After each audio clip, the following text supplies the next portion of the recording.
Hey there, Tad Hargrave from Marketing for Hippies, and today's video is about the situation versus the problem. This is something I've been noticing coming up a number of times, so I thought I'd make a video about it. The situation versus the problem.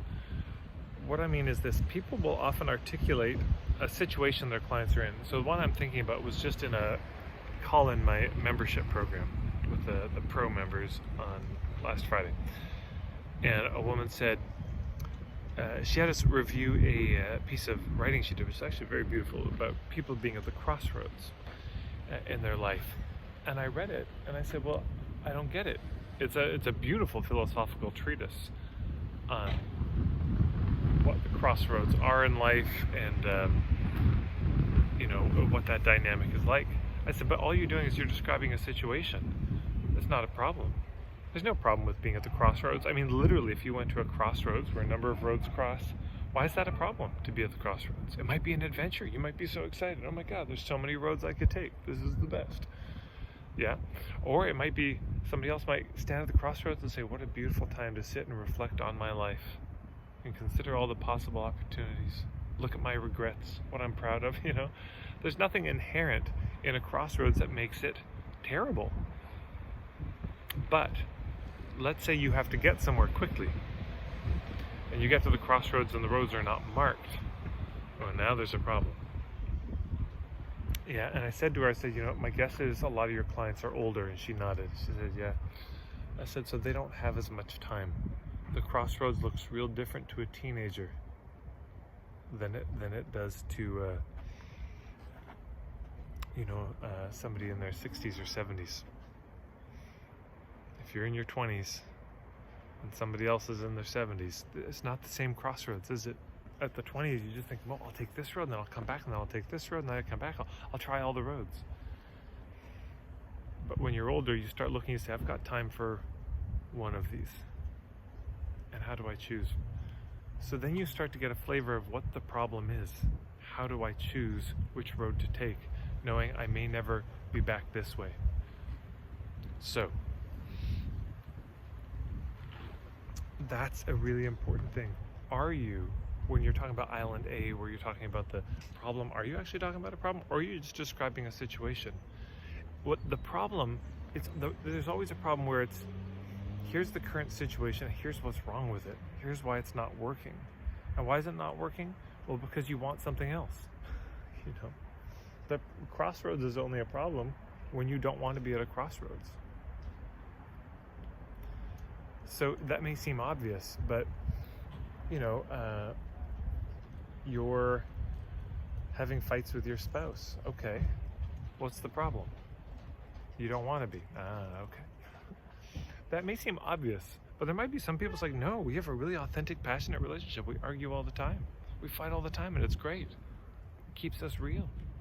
Makes us accountable. It's beautiful. So, you see what I'm saying? You've got to be thinking about your people and what's wrong for them with this situation. Now, there may actually not be anything wrong at a cosmic sense with it, but in their mind, something's wrong with it. Yeah, in their mind, there's something that's not perfect about the situation yet. So what is it about them?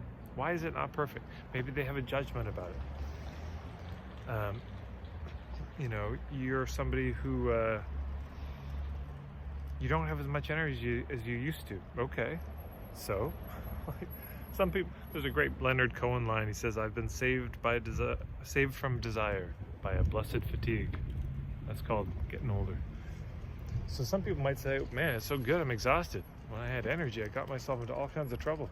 Now I just can't muster to get up and get into that kind of trouble anymore. My life's been so much more peaceful. I have been saved by fatigue, or saved from desire by a blessed fatigue. So again, it's not a problem.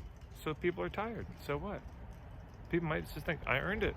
Yep, I had a hard life. I'm tired. No problem. So why is it a problem for them? Don't talk about situations only. I mean, talk about situations, yes, but that has to also be paired with what's the problem. Otherwise, they're reading a fiction piece that you're writing. Yeah?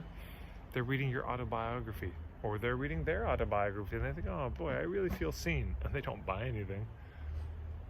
So are you writing fiction?